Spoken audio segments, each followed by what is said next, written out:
So here is your first look at a real and fake pair of the Dior B23s. Can you tell any difference between these two?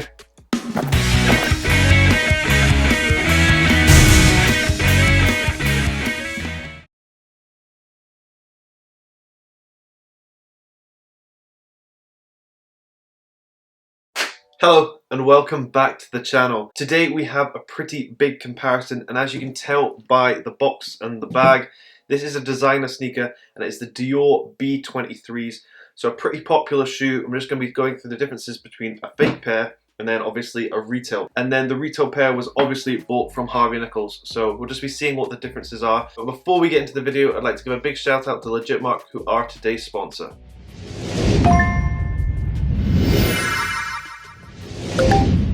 Legitmark is the standard for sneaker authentication and is the safest and most reliable place to get your sneakers authenticated. So if you're spending a good amount on a pair of shoes, you're going to want to make sure they are the real deal. So there's a link in the description if you want to check them out. So here are, I guess, the two pairs. I haven't unboxed this one at all. Literally purchased it today. So we'll just unpackage it. So I guess you get a little bit of an unboxing as well.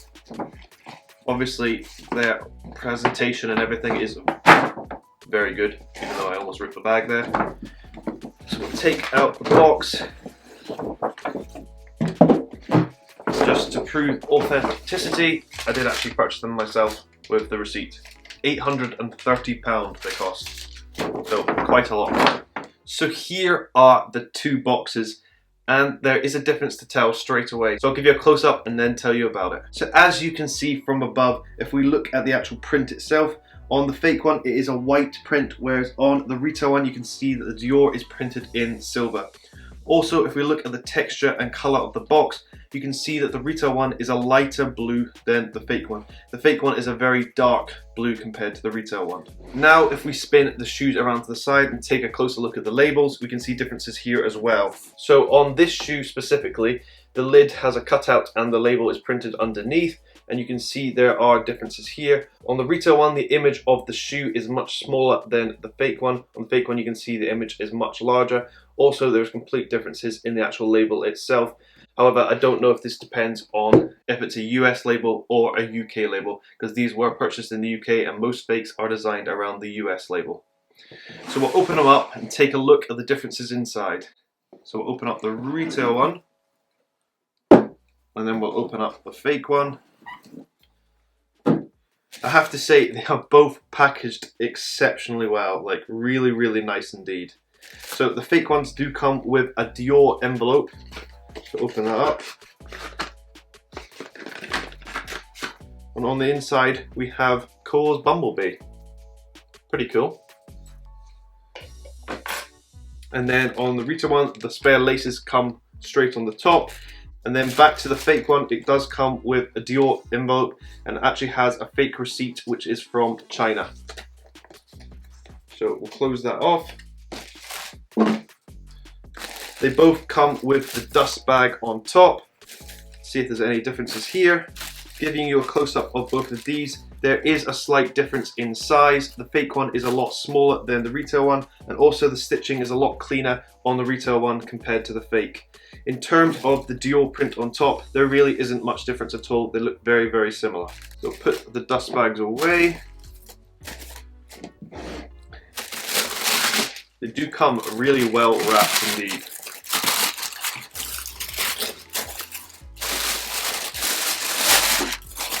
So another difference to note is on the fake one, they do actually come individually bagged, whereas on the retail one, they don't. So here is your first look at a real and fake pair of the Dior B23s. Can you tell any difference between these two?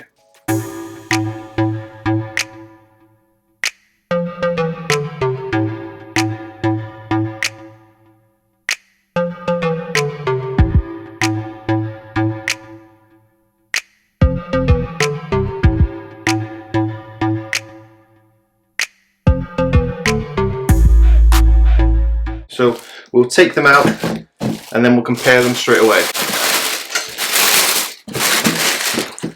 God, the retail one comes with so much paper, it just makes so much noise. So here are the two pairs, and from straight away looking at them, I can tell a few differences just by looking in the camera. The Dior text print on this is darker, but we'll go into some more details in a minute. So one of the main differences to look for is on the back of the shoe, and if we look at this heel tab going all the way up the back, and I'll give you a close-up of this, you can see a difference in colour. On the retail one, it's a lighter heel tab than the fake one, which is a darker material, as well as the stitching colour is very different.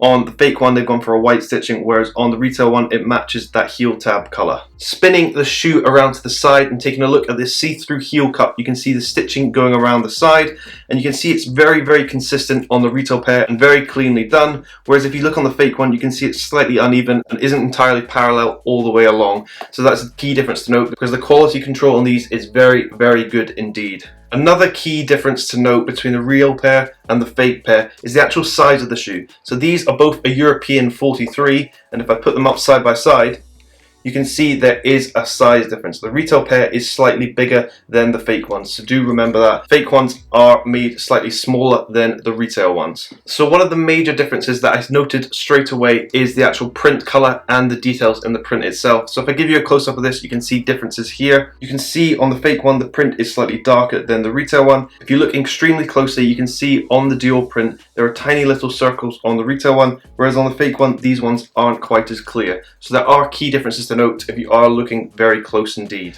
If you spin the shoe upside down and take a look at the sole print, there is little to no difference at all on the bottom. They've got the text of the Dior spot on and the actual print on the top. I don't know if they're bees or bugs. I probably should have researched that, but I don't know. But the bugs are correctly printed. What's quite disappointing is it looks like the retail ones have been worn, but I've just unboxed them as you've seen, so that's quite annoying. Spinning the shoe around to the outer side and looking at that Dior logo on the side of the sole, we can see differences here from the close-up. On the retail one, you can see that the Dior logo is much more crispy white compared to the fake one, which just gives off a slight grey vibe to it. However, on the side panel, you can see it has this tan section here.